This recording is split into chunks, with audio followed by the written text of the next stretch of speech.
Hi everyone, welcome back to my second pregnancy update. This one's going to be all about the second trimester. I can't believe actually I am just about to complete my second trimester and enter my third trimester, which is like the last leg of this pregnancy journey. I'm really excited, but at the same time I'm sure my nervousness is going to start to kick in soon, because up to now I have not really thought about labor and birth as much as I probably should be, so I'm sure that phase is going to kick in. But let's talk more about second trimester. You know, it's really true what they say, second trimester is the best part of the pregnancy. I mean, I haven't experienced the third trimester yet, but I have a feeling the best has just gone past. It's because if you remember in my previous video I talked about how in the first trimester I used to feel really lazy and lethargic and tired and sleepy. Those symptoms, they disappear in your second trimester. There isn't a hard switch between the two trimesters. Obviously there is a pretty significant transition period, so a couple of weeks between the first and the second trimester where you start to go through these changes. But oh my god, when you do come to second trimester, it's like, yeah, I've got so much energy, and you know, you want to do all of those things that you'd wanted to do in the first trimester but never got around to. So it really is a very different experience. You feel like pretty much like your normal self, like as if you were not pregnant, because the pregnancy symptoms, they either subside or you're accustomed to them so well that they don't hit you anymore. My food habits went back to normal, which was amazing. I could, you know, I wasn't put off by smells anymore, and I could eat everything that I used to eat before I felt pregnant. The only thing I did not, and I still haven't done, is have coffee or tea, because I still don't feel like it. It's like it's completely gone out of my life. But in terms of food, I went back to eating everything I used to eat before, and I even introduced hot drinks, which is something I had given up in my first trimester. I don't know if it's because it's, you know, I just felt better, or is it because it is starting to get cold here. It's almost November now, so as it started to cool down I felt like I needed some hot drinks to warm me up, and I initially started with just green tea, and then I realized I started craving hot chocolate in the mornings because I was a coffee person and I wanted some hot drinks in the morning, so I started making hot chocolate. And that brings me to my other point, that the cravings start to kick in second trimester. At least they did for me. In the first trimester, a lot of people kept asking me, have you been craving anything yet? And I used to tell them no. And I thought at that time that this whole cravings thing is a myth, that media has just kind of blown it out of proportion. And I still think it has kind of been blown out of proportion, but it is true. What happened in my case was that I don't have any strong cravings. Like, I'm not going to get up in the middle of the night and say I want this, or even during the daytime I won't say I want this and I need to have this. There's no like strong significant cravings, but I can tell that there are some things that my body prefers. For example, I really was drawn to carbs and still am, and that's really strange because I had pretty much cut down on rice a lot before I was pregnant, and I had given up bread completely. But in my second trimester I found I had like a newfound love for bread, and I used to, you know, like really dream about the squishy, fresh, soft bread with butter. Sometimes Pratik would have toast for breakfast, and the smell of freshly toasted bread with butter would just make me salivate. So I had to take bread back into my diet, and I just wanted to have like pasta dishes and potatoes. These are things I don't normally eat as much, but I would say those would be my cravings. Oh, and I also started craving sweet stuff, not desserts in particular, but just maybe chocolates or baked goods like cakes and muffins and biscuits. So rather than going for the store-bought items, what I did was I tried to look for healthier versions of all of these things so that I could make them at home and feel less guilty about indulging in them. And I did the same with hot chocolate. So it's just simple things like, you know, swapping out your drinking chocolate, like the Cadbury's version, for raw cacao powder and so on. So I would say those were the two biggest changes. Actually, the third big change, which was, I would say, the highlight of second trimester and something I'd been really waiting for a very long time, was that the baby started kicking. Let me show you how my belly looks. So this is at the end of second trimester, obviously. So that is my end of second trimester belly. Looks like a ball, doesn't it? Hi, baby. I love you.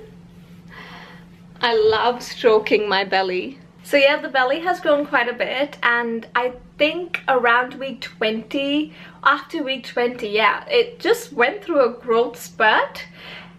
And since then it's just been growing. So every week I think it grows by quite a bit, because I look back on my photos and I'm like, wow, it's growing, it's definitely growing. So yeah, the first time I felt the baby kick, it's really confusing at the beginning, because there can be tiny flutters and you can't really tell if it's the baby kicking or if it's just gas in your body.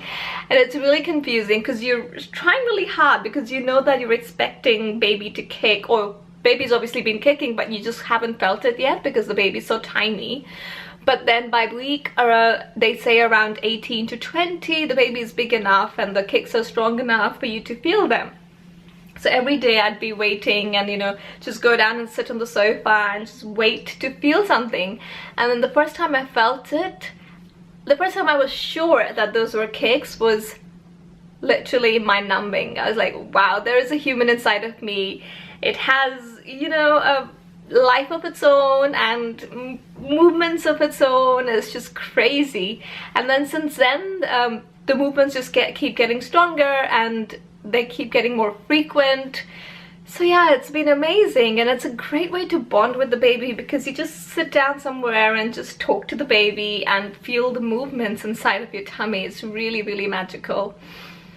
Talking to the baby was so weird at the beginning, because it's like talking to your tummy, which is just another part of your body. So it used to feel absolutely strange talking to, you know, my stomach, and I didn't quite know what to say and I didn't quite know what to do. But slowly over time you get used to it, and now I just love talking to the baby, because obviously I can feel it a little bit more as well, so it's easier. And you know, I just keep going, what do you want? And what are you trying to do inside? Are you having a party? So it's just good to have conversations. They say that the babies can hear you. And you know, you should put on music and just talk to the baby. So that's what we keep trying to do. It's really funny. Sometimes we poke the baby as I'm just, you know, gently press on my tummy, and the baby responds. Like sometimes it just pokes back, which is so sweet. It's so cute. I honestly can't wait to see the baby now. But I have the trimester still to go through, and then the birth, which is going to be quite an experience, I'm sure.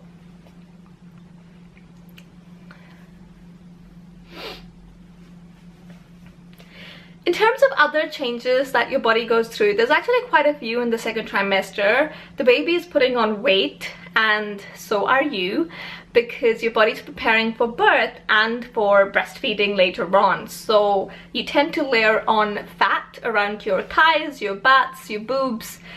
In my case, also my face, although I think everyone does that, but it's just something that I didn't expect to happen so quickly. I thought it'll happen like closer to, you know, the 9th-month mark or something, but I know that I'm starting to put on weight on my face and pretty much everywhere in my body at the moment, which is, it's taken me a while to get used to, but I'm sure it's something that after birth I will be able to shed, hopefully very quickly. And the other unpleasant change in my case has been pelvic girdle pain. It's something I had read about at the beginning of my pregnancy, and I thought, you know, I'm not going to be one of those people who get that, because I'm so fit and I've always been healthy and I've never had any joint hip issues or like, you know, back pains or anything. But I think pretty much from the onset of my second trimester, I started to feel uncomfortable on the left side of my hips. And I thought maybe it's just something that will come and go and it won't stay for a while, but it progressively got worse. And I got it checked out and they said, generally what happens is in your pregnancy you release a hormone called relaxin. So as the word suggests, it relaxes your joints because it's preparing your hips for the movement of the baby through you know, your pelvic area. In some cases this hormone is actually able to cause a little bit more instability, and so that's what happened in my case. I think it's just, you know, slightly more imbalanced than it should be. And that means I've had to limit my movements and change the way I get out of bed and get out of car and sit down on the sofas or do my exercises, and just be really careful because the pain can become quite unbearable at times. So that's probably, I would say, the most unpleasant part of second trimester, and I'm sure it's going to get worse in third trimester. So I have booked a physiotherapist appointment, and hopefully he or she will teach me some exercises so that I can better control the pain. So in your second trimester, the way it works medically, just some extra information if you're interested, is that you get another scan through the NHS, which is the public health service in the UK, but it doesn't kick in until, I think it was like week 20 or 22, I can't remember, somewhere around then. So you started your second trimester in week 13, and it's not until, you know, 7 weeks later that you have your other scan. So what we also did was we went in for a quick private scan in the middle because we were going on this trip to Germany, and we just wanted to make sure that everything was okay before we went on that trip. At that time we hadn't felt the baby move, so there was no way of knowing what was going on inside. And yeah, so we just booked a quick private appointment. It was lovely. They had a huge screen wall to wall, and it was just really nice and calming, the environment. And the lady just quickly, you know, did a reassurance check. We also opted for the 3D, I think it was 4D as well. I can't remember now, but yeah, we opted for that scan, in which they not only show you the black and white images, and that's a 2D, but also show you the actual shape of the baby and you know, the actual movements of the baby more clearly. So that was really amazing to watch. And then we went in for a normal NHS scan, which is super uncomfortable, I have to warn you. The second trimester scan, oh my god, I honestly thought afterwards, like, I had so much pain after the scan that I thought something is going to be wrong. But it's just the way they do it, and it's a very long scan because they check for so many things in that scan. It went on for about, I think, 45 minutes, and it was very painful that whole time, really uncomfortable. But it's just something that you've got to get done, and it's always so nice to see your baby on the screen, listen to the heartbeat, and just see its tiny little movements. So yeah, it was still a wonderful experience. So a couple of things that I did differently in the second trimester. I finally bought maternity clothes, and you know, I haven't bought too many because my thought process is that I'm not going to need them after pregnancy, so why spend so much money and why just, you know, fill my wardrobe with clothes that I might not use later. And so I bought really like the most necessary items. They are leggings, because you need over the bump leggings that don't dig into your belly under or over. So they have extra material that go right over your belly and completely cover up to your rib cage. And I'm going to post photos of what I bought. I just got them off ASOS. They're not that expensive and they're super comfortable. The second thing I got were maternity jeans from Topshop. I did my research and figured that Topshop has the best variety in terms of maternity jeans, so I got 2 pairs, and I will recommend the black one because they have the best fitting. I can't remember the name, but I'll put it on the screen. And the second one, the blue one, they're good, but they're not the best fit. So just, you know, go and try it. I didn't have the time. I just wanted them because I was going on a trip, so I just got those 2 pairs. And I obviously got this t-shirt which says Preggers, and I love wearing it sometimes. It's the Beyonce t-shirt, in case you're wondering. I got it from ASOS again. And oh yeah, and I got this cardigan. So let me just show you quickly. I have worn this so much. It is the most comfortable cardigan. I don't actually, I never actually wore cardigans before this because I'm more of like a, at home, more of like a hoodie or a actual jumper kind of person. But with the pregnancy, I wanted something that adjusted around my belly, and most of my jumpers at home, they're quite body hugging, so I knew that they were not going to fit me. And this one, just, you know, you wrap yourself in it and it's just super comfortable. This is again from ASOS, and I'm gonna post links to everything I can find on the screen and down below in the description box. The other thing I got was a dress for work. It's you know, by the way, my sizes are still the same. Like, I still wear a size 6, or I still wear a size small or extra small, because these clothes, they just come with extra room around your belly, so you don't need to increase your sizes when you go shopping for maternity clothes. But that's probably all the maternity stuff I bought. The other things that I got were just normal stuff that just had more stretch in them, so that I don't feel restricted on my belly. And you know, like winter jumpers and stuff, you don't need to buy maternity winter jumpers, because jumpers in general, they are quite roomy, and so they'll cover your belly just perfectly fine. Those are the clothes that I got.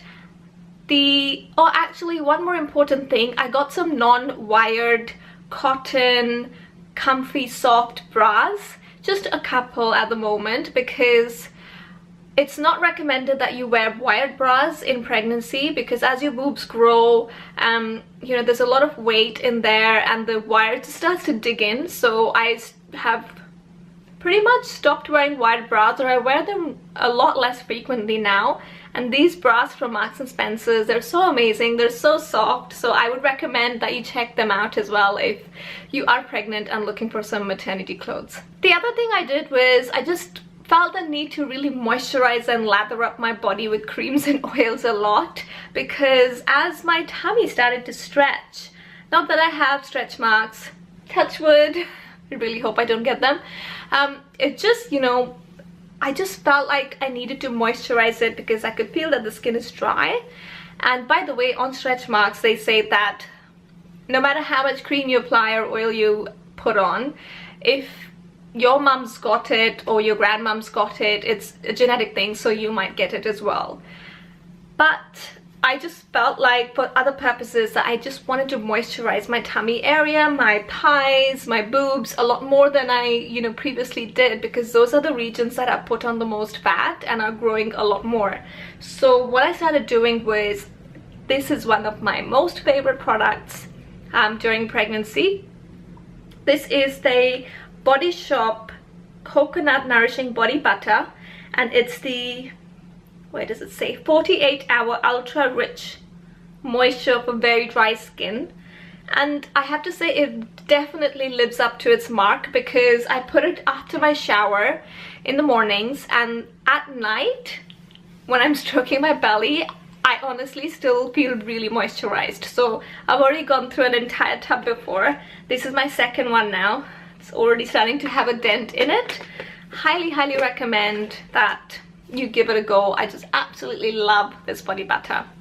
It's also a great way to bond with the baby, because after the shower I'm just, you know, kind of layering it on and just talking to the baby. It's just kind of like baby and me time. I just absolutely love it. The second thing I've been doing is I changed my body wash in the shower to an oil-based one from L'Occitane. This one's called Cleansing and Softening Shower Oil, and it's got almond oil in it. I had never ever tried an oil-based body wash before, but I absolutely love it, and as you can tell, I've used up a lot. There's only this much left. It isn't the cheapest product to buy, so I'm not sure if I'm gonna repurchase it once I get through this bottle, but I'll probably look for something else that's not as expensive but still kind of does the job. And yeah, this still lathers up like normal body wash, but it's just more moisture intensive, which is what I've been wanting on my body. So those two products are my absolute favorites for the pregnancy period. So that was all I wanted to share around the second trimester. I hope you've enjoyed this video. I think the best part about the second trimester is just talking to the baby, singing, dancing with the baby, and just, you know, having the experience of feeling it inside of you is just truly amazing. I'm sure the third trimester will have some special moments as well, and I will come back with my experience of third trimester in another video. Take care, bye!